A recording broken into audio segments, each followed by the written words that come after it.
Eu sempre achei difícil entender como duas vidas podem se tornar apenas uma. Mas quando eu te encontrei, eu te amei, e um milagre aconteceu. E então eu entendi que Deus tem sempre um plano para nós.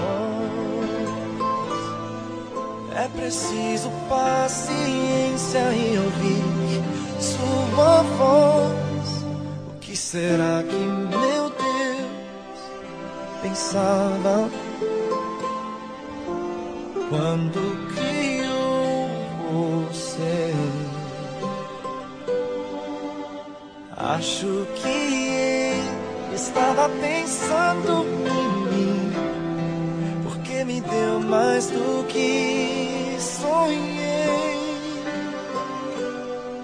Deu muito mais do que eu podia imaginar.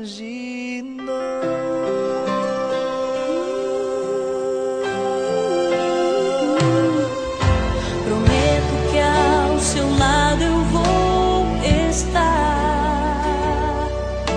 Nas horas mais difíceis eu contigo vou chorar. E onde quer que a vida te levar, o meu coração vai junto, para sempre vou te amar. E Deus já tem um plano para nós.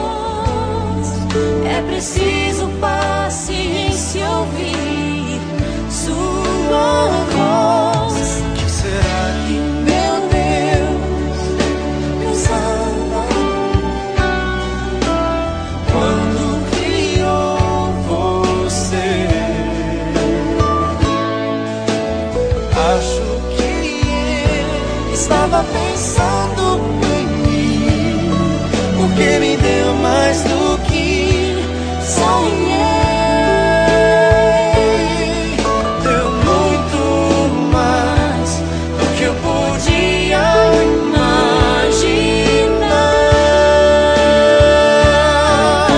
Os dois agora Somos um e bate um só coração.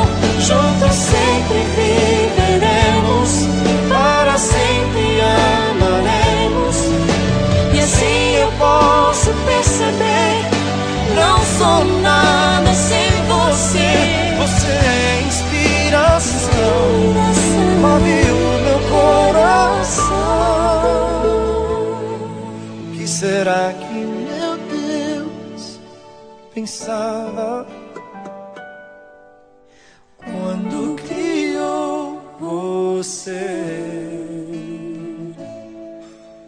Acho que ele estava pensando em mim, porque me deu mais do que sonhei.